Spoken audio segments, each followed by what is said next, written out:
আমার যতগুলো অ্যাডভোকেট আমার হয়ে এই কেস লড়েছেন তাদের জন্য আমি চিরকৃতজ্ঞ। হাইকোর্টকে আমি নতমস্তকে প্রণাম জানাই।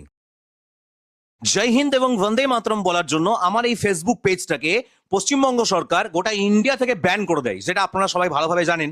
আমার উপরে অ্যাক্ট চাপানো হয় 79(3)B, এই ধারা দিয়ে আমার পেজটাকে ব্লক করে দেওয়া হয়েছিল ইন্ডিয়া থেকে। তো আজকে আমার এই পেজটা ইন্ডিয়াতে চলে এসেছে, আর তার জন্য আপনাদের সবার কাছে আমি চিরকৃতজ্ঞ।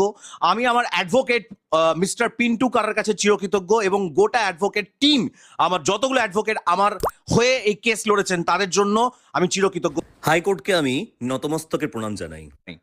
তো এটাই জাস্ট বলার যে সত্যকে কিন্তু কোনোদিন দাবিয়ে রাখা যায় না।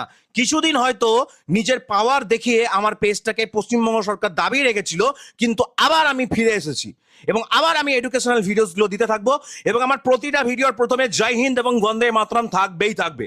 আমি একজন জাতীয়তাবাদী শিক্ষক এবং আমার কাজই হচ্ছে আমার প্রতিটা স্টুডেন্টের মাথাতে জাতীয়তাবাদ ঢুকিয়ে দেওয়া। এটা হচ্ছে আমার কাজ। প্রথমে দেশ, তারপর অন্য কোনো গল্প। এই হচ্ছে আমার প্রথম সংকল্প। আগে নিজের দেশকে ভালোবাসো, তারপর তুমি পড়াশোনা শিখতে যাবে। কারণ তুমি যখন জন্মেছো তখন তোমার বার্থ সার্টিফিকেট বানানো হয়েছে, কেউ তোমাকে তখন এবিসিডি কানে আসেনি যে আগে পড়াশোনাটা কর তারপর দেশের হবি। আগে দেশকে ভালোবাসো। এই দুর্নীতিবাজ সরকার যদি থাকে, বিশ্বাস করুন আপনার ছেলে বা আপনার সন্তান সন্ততিরা ঠিক পরিবেশে মানুষ হতে পারবে না।